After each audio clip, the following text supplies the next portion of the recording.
Hello, this is Alfred Brock, and I'm going to be talking to you about a brochure from the Drug Enforcement Administration, and it's all about what you should know about prescription drug misuse among college students. So this is for college students, this is for their parents and family, and generally anyone who's interested. So we're going to talk about what you should know about prescription drug misuse among college students. The prevalence of this, that is how common is it, right?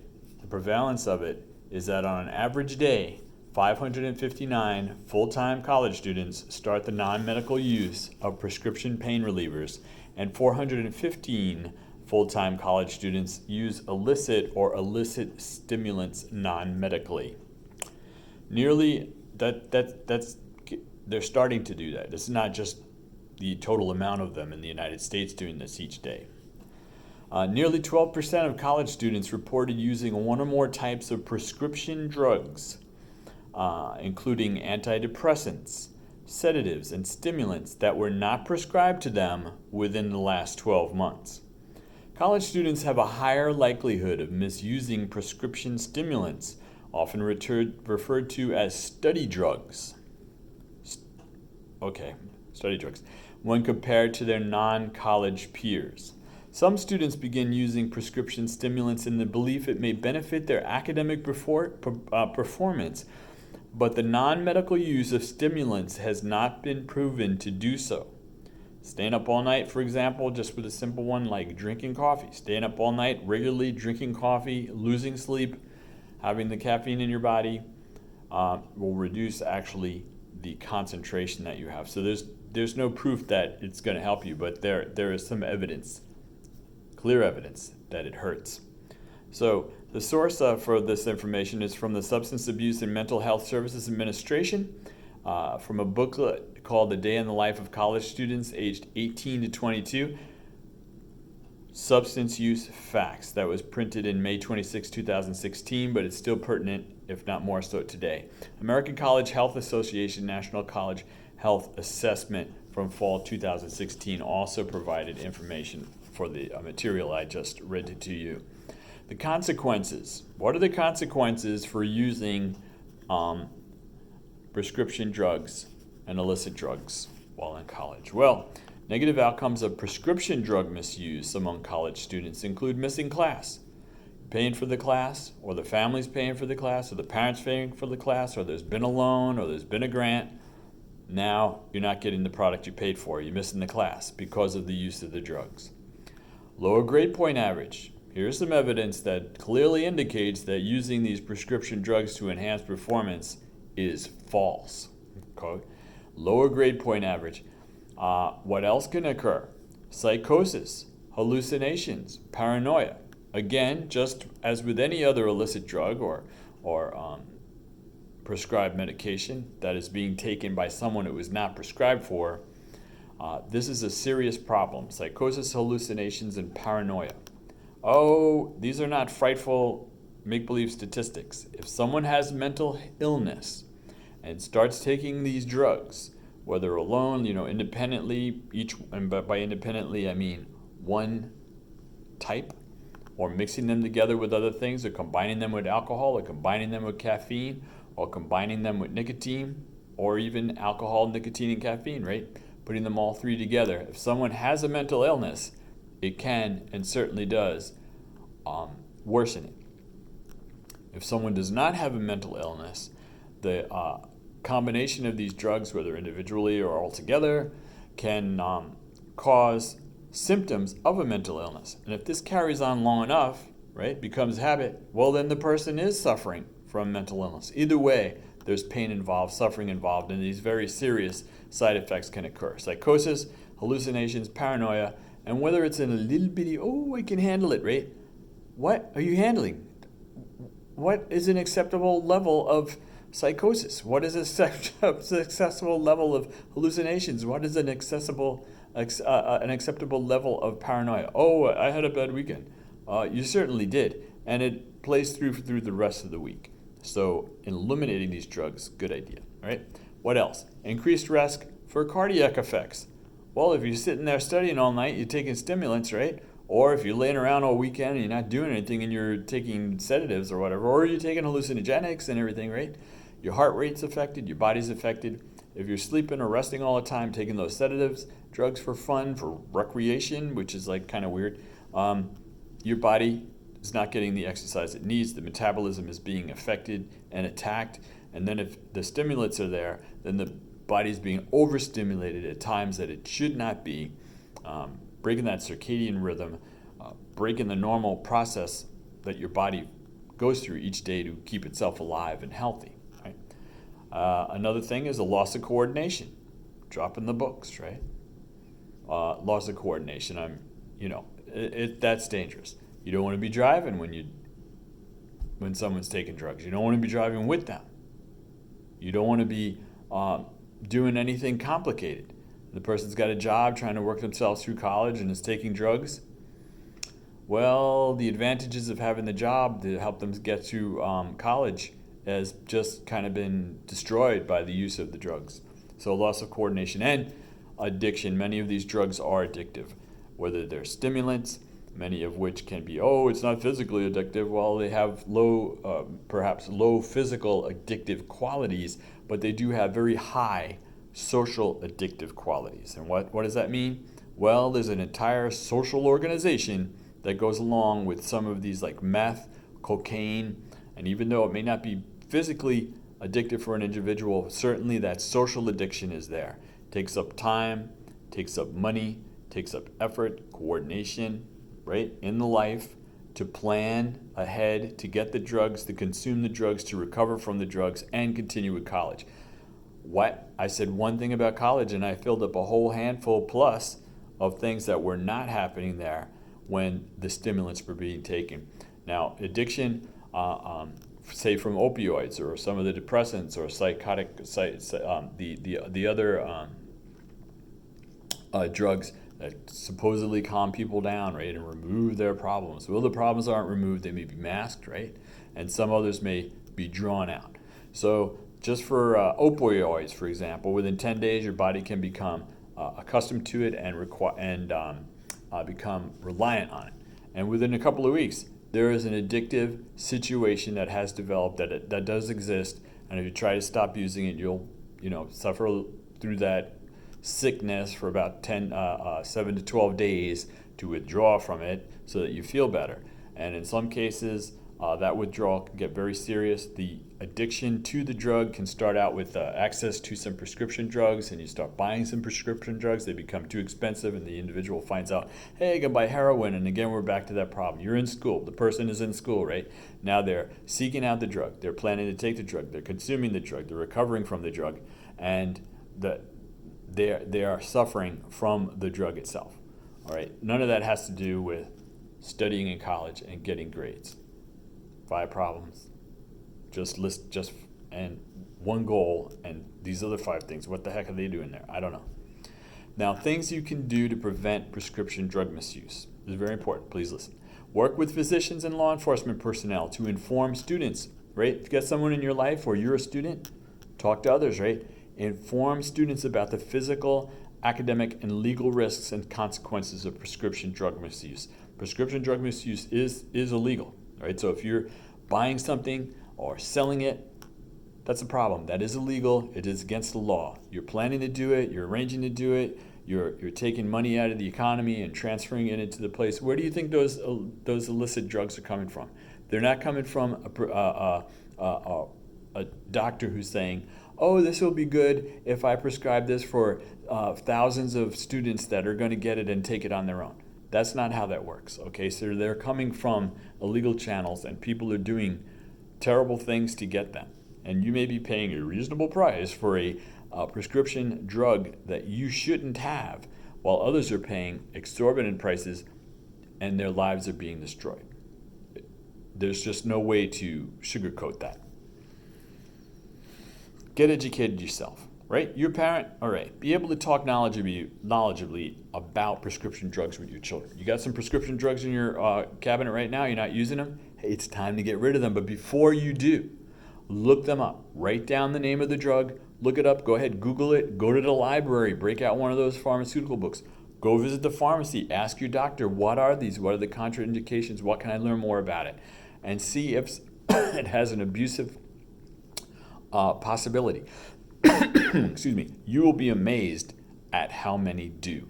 They're very dangerous. They need to be handled carefully. And after they've been taken and used for the reason that they were purchased for in the first place, time to get ready to go. By the way, take back days occur once a year, sponsored by government agencies, but you can get rid of your drugs at any time. Just call your local hospital, your local police department, and say, hey, where can I get rid of these extra drugs? And they're going to tell you, and you can get rid of it right away. Get it out of the house.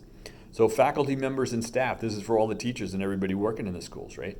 Be able to recognize the signs and symptoms of prescription drug misuse. And that'll be the same as illicit drug misuse. You know, oh, this dude's got a problem with pills coming out of a bottle, and this one has them coming from a little baggie. When you realize the signs and symptoms of drug misuse, you're going to know the signs and symptoms of prescription drug misuse. And even though the person may have a prescription for it, and it's all okay with the doctor, if you're seeing a problem, you are seeing a problem. Okay, now it's time to take some steps. Know the available on and off campuses resources to refer someone for help. Does your campus have on-campus resources? Social workers or teachers or some sort of group? Well, there you go. You can refer these people there.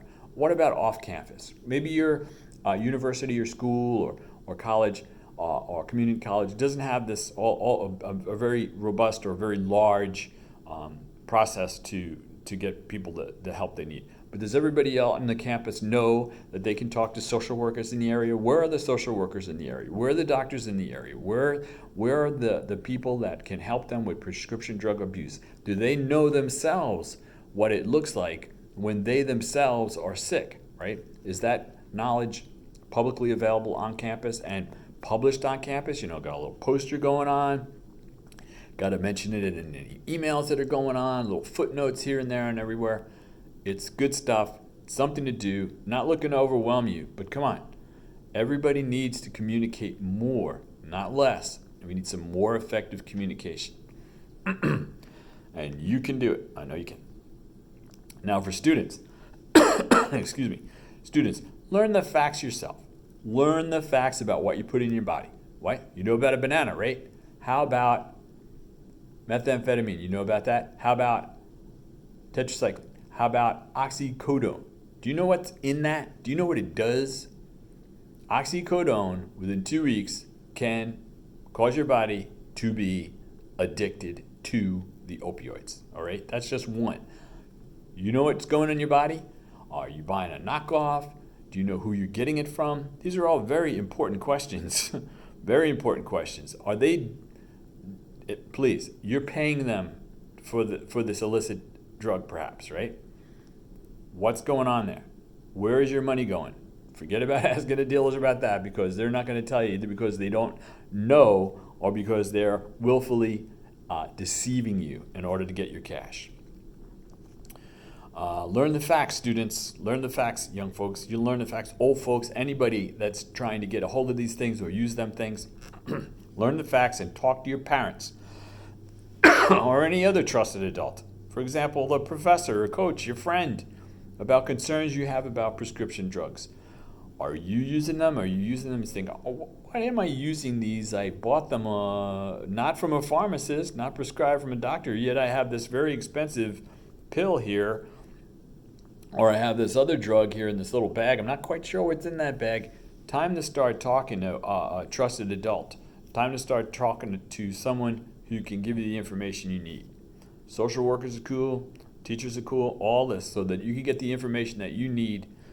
Primarily at this point, what I'm talking about is you don't need that stuff. So if you've got it near you, or you know someone's using it, or you're taking it, it's time to learn all sorts of new things. You are in college, you are learning things, or if you're not, you're still learning things.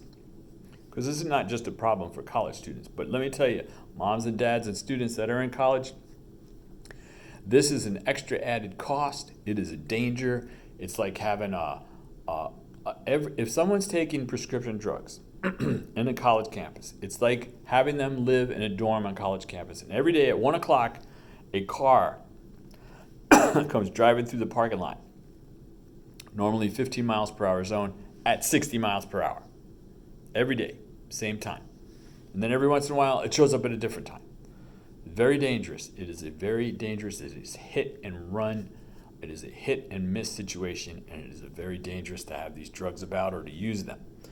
Don't share your prescription drugs. Do not share your prescription drugs. Have you ever seen that? I recall this happening in an office one time. Lady said, "Oh, I got a headache. My head hurts so bad." Her friend says, supposedly her friend, "Oh, I've got something here. The doctor gave it to me a couple of months ago, and I've got some left. Would you like one of these? It's good for headaches." What?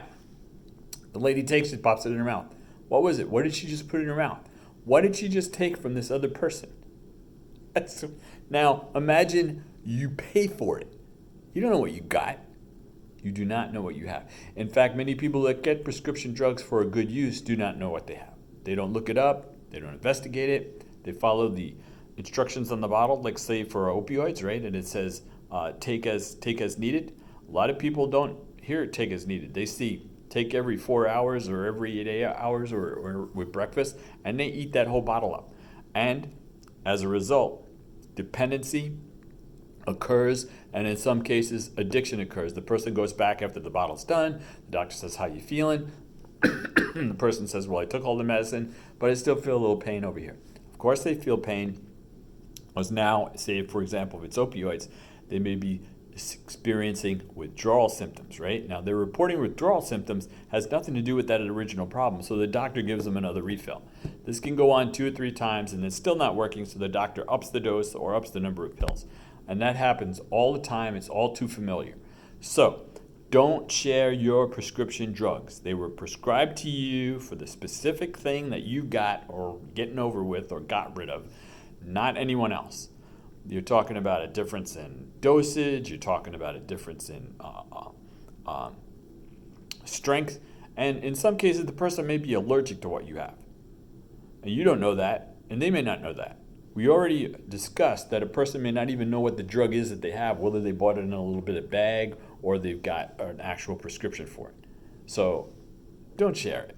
It's not something to share. It's not being nice. When you're done with yours, get rid of it. Dispose of unused or expired medications properly. For more information, I'm going to read it to you. I'm going to show it to you. https://go.usa.gov/X5E7J. You don't have to make it a capital E. https://go.usa.gov/X5E7J. Let's see if we can get it sharp for you. And I think you can read it sharp there, right? https, etc., etc. Just look up online how to get rid of your unused pharmaceuticals, and you'll find plenty of places to go to do that. So get involved. Join your campus or local community's drug abuse prevention coalition. Go help them out. Go show up at a meeting. Sit there. Let the people who are struggling see that someone in the community cares. And let me tell you, a lot of people don't do that. What's going on there? They're having a meeting. They're talking to each other. They're learning new things. They're telling their stories sometimes. And it is very important for others to know that they have someone with them. Right now we're going with the COVID thing, right? So we don't want to physically go to these meetings, but there are online meetings all over the place that you can join, and your mere presence, you'll learn something, but your mere presence will help someone else. And you know what? If you're struggling with this, or you think you are, you got a friend who is, or a family member, or you got a student in college, you're going to learn something. There will be something good that comes out of it. The alternative is, I don't know what else you're doing, but think of one thing that perhaps doesn't give you any fulfillment or as much as you think should, or you just got time on your hands, and go take a look at one of these meetings. So get involved. Join your campus local community drug abuse prevention coalition. Talk about it. Inform others about it, and you're going to do a lot of good in the world, because there are so many folks that are unaware of all this. Now, some of the other additional resources you can go learn at campusdrugprevention.gov. So campus drug prevention, one big word, .gov. Get more information and resources. And then there's also marijuana and prescription drug misuse among college students, which is another publication they have for you. And there it is right there. In fact, both of them with the campus drugprevention.gov, and down on the bottom, we're looking at marijuana use and prescription drug misuse among college students, right? So you can go there, https://go.usa.gov/x5MUP. All right. That's what I got for you today. I want to wish you a happy and healthy rest of your week. Enjoy yourself, and please watch out, learn about prescription drug abuse among college students and how to stop it. Wish it was a little sharper, don't you? Okay. Bye-bye.